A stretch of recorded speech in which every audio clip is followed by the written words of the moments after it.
United States federal prosecutors have indicted Cuba's former President Raúl Castro in connection with the 1996 downing of planes operated by the Miami-based exile group Brothers to the Rescue. The indictment, unsealed on Wednesday, marks one of the sharpest escalations in tensions between Washington and Havana in years.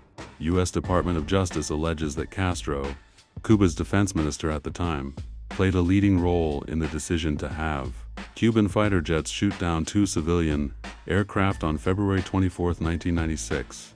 It has charged Castro with 1 count of conspiracy to kill U.S. nationals, 4 counts of murder and 2 counts of destroying an aircraft.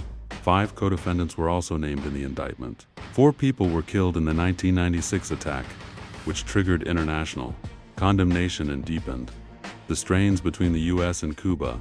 For nearly 30 years, the families of 4 murdered Americans have waited for justice. Acting Attorney General Todd Blanche said as he announced the charges at Miami's Freedom Tower, "My message today is clear. The United States and President Trump does not and will not forget its citizens." He described the 4 men who were killed, Carlos Costa, Armando Alejandre Jr., Mario de la Pena, and Pablo Morales, as unarmed civilians engaged in humanitarian missions for the rescue and protection of people fleeing oppression across the Florida Straits.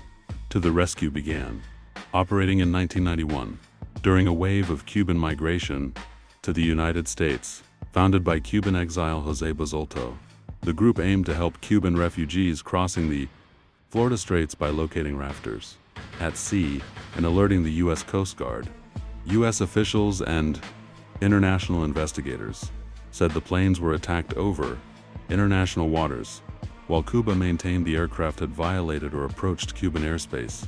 Then President Fidel Castro later denied that he or Raúl Castro gave a direct order to shoot down the planes. After the indictment was unveiled, Cuba's current leader, Miguel Díaz-Canel, dismissed the charges as an act of political theater. He also accused the administration of U.S. President Donald Trump of lying and manipulating the events of 1996 to make the case for military action against Cuba. This is a political maneuver devoid of any legal basis, aimed solely at padding the dossier they are fabricating to justify the folly of a military aggression against Cuba. Díaz-Canel wrote on social media, "Nations and their leaders cannot be permitted to target Americans, kill them, and not face accountability," Blanche added.